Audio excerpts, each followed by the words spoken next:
Why does God sometimes seem silent when you pray? When your tears are real, your need is urgent, and heaven feels closed. You kneel, you whisper, you cry out like David in Psalm 13, "How long, O Lord?" And yet the only response you hear is silence. And that silence can feel like rejection, like abandonment, like a shocking contradiction to everything you were taught about a loving Father. But what if the silence is not absence? What if it is strategy? What if God is doing something so hidden, so precise, that noise would actually ruin it? The first truth you must confront is this: God's silence is often a test of your pursuit, not a denial of His presence. In Jeremiah 29:13, you are told that you will seek Him and find Him when you seek Him with all your heart, not half-heartedly, not casually, not only when life falls apart, but with your whole being. And sometimes the silence exposes whether you want God Himself or just what His hand can give you. You pray for the breakthrough, the relationship, the healing, the opportunity. But when the answer delays, your heart is secretly revealed. Are you still hungry for Him when the miracle doesn't show up on your timeline? Silence has a way of stripping motives. It burns away shallow faith and leaves only the real thing. Because when God speaks immediately, you might cling to the blessing, but when He waits, you are forced to cling to Him. Think of Abraham in Genesis 22 walking up the mountain with Isaac. No audible reassurance, no angel yet in sight, just a command and a quiet sky. The silence did not mean God had changed His mind. It meant God was building a faith that could carry nations. And you, chosen and called, may be walking up your own mountain right now, feeling that terrifying quiet, unaware that heaven is watching your obedience more than your comfort. The second hidden reason God seems silent is that He is working behind the scenes in ways you cannot yet perceive. Isaiah 55 verse 8 reminds you that His thoughts are not your thoughts, and His ways are higher than yours, which means what feels like delay to you may be divine alignment in progress. You see seconds and days, He sees generations. You see a closed door, He sees protection from a path that would have destroyed you. There are prayers you are thanking Him right now for not answering, but you don't even realize it yet. Joseph sat in prison for years after the dream in Genesis 37, and there is no record of daily prophetic updates from heaven. There was just time, silence, waiting. And yet Romans 8:28 was unfolding long before Paul ever wrote it. All things working together for good, even when good was invisible. The silence was not punishment, it was positioning. If God had spoken too soon, Joseph might have left the prison before meeting the cupbearer. If God answers you too quickly, you might step out of the exact place where your destiny is about to intersect with opportunity. You call it delay, heaven calls it preparation. The third reason is more personal and more uncomfortable. Sometimes God is silent because He is developing your character in the quiet. Hebrews 11 celebrates faith, but faith only exists where there is uncertainty. If every prayer produced instant, audible confirmation, you would not need trust. Silence forces you to mature. It confronts your impatience, your fear, your dependency on signs. You ask for clarity, but God may be asking for courage.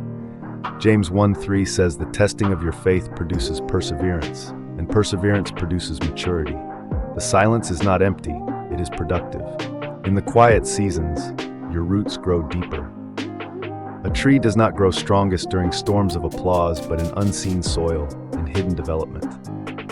When you feel nothing, when worship feels dry, when prayer feels like words hitting the ceiling, that is when your faith stops being emotional and starts becoming covenantal. Job experienced devastating silence. Chapters pass with no answer from God. And yet when God finally speaks in Job 38, the revelation is overwhelming. God was never absent. He was sovereign. You may not hear Him because He is expanding your capacity to trust without constant reassurance. And here is the fourth, almost shocking insight. Sometimes God is silent because He has already spoken. You keep asking for direction, but He already gave you instruction in His Word. Psalm 119:105 says, His Word is a lamp to your feet and a light to your path. Yet you wait for a new voice while ignoring the written one. You pray for guidance in relationships, but 2 Corinthians 6:14 already warned you about unequal yoking. You pray for peace while entertaining bitterness that Ephesians 4:31 told you to release. You ask why heaven is quiet, but obedience is louder than emotion. God will not compete with the noise you refuse to turn down. Sometimes the silence is a warning, a holy pause inviting you to examine whether you are listening or merely talking. Elijah expected God in the wind, the earthquake, the fire in 1 Kings 19, but the Lord was in a still, small voice. And if your life is filled with constant distraction, constant anxiety, constant scrolling, how will you recognize a whisper? The silence may not be God withholding himself. It may be God speaking softly while you demand thunder. Yet even beyond testing, preparation, character development, and prior instruction, there is a final, deeply comforting truth. God's silence is never separation. Romans 8 verse 38 to 39 declares that nothing can separate you from the love of God in Christ Jesus. Not height, not depth, not angels, not demons, and certainly not silence. Jesus himself experienced what felt like divine silence on the cross in Matthew 27:46. My God, why have you forsaken me? Yet that moment of apparent abandonment was actually the greatest act of redemption in history. If the Son of God walked through a season where heaven seemed quiet, why would you assume your silence means rejection?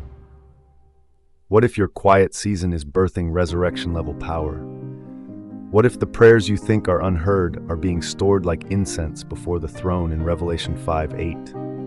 You measure response by sound. God measures faith by endurance. You think the relationship is over because there's no text back. Heaven thinks the covenant is secure because it was sealed in blood, not in noise.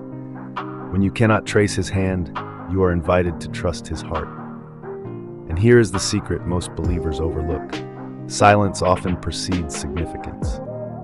Before Jesus began his public ministry, there were 30 hidden years with almost no recorded words. Before the Red Sea parted in Exodus 14, there was a terrifying pause with the enemy approaching. Before Lazarus was raised in John 11, Jesus intentionally delayed 2 days, allowing the situation to look irreversible. That delay was not cruelty, it was calibration for a greater glory.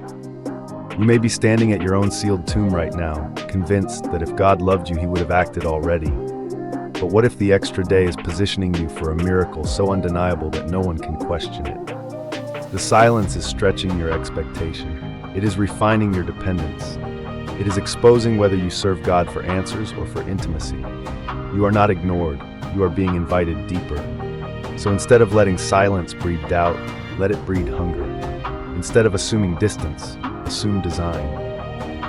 Keep praying like Daniel in Daniel 10, who fasted and waited 21 days while unseen spiritual battles raged. The delay was not because heaven was indifferent, but because warfare was real.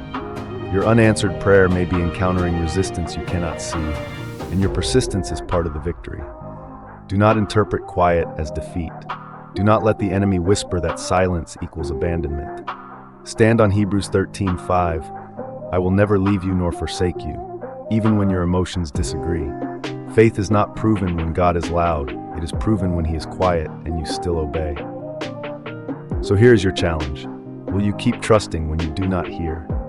Will you keep walking up the mountain, keep circling the walls, keep sowing in tears, believing Psalm 126:5 that those who sow in tears will reap in joy? The silence is not the end of your story. It may be the sacred space where your deepest transformation is taking place. Refuse to let temporary quiet convince you of eternal absence. Lean in. Seek him with your whole heart. Obey what you already know. Wait with expectation. Because when God finally speaks, when the breakthrough comes, when the door opens, you will look back at this silent season and realize it was never empty. It was holy, it was intentional, and it was preparing you for something far greater than noise could ever produce.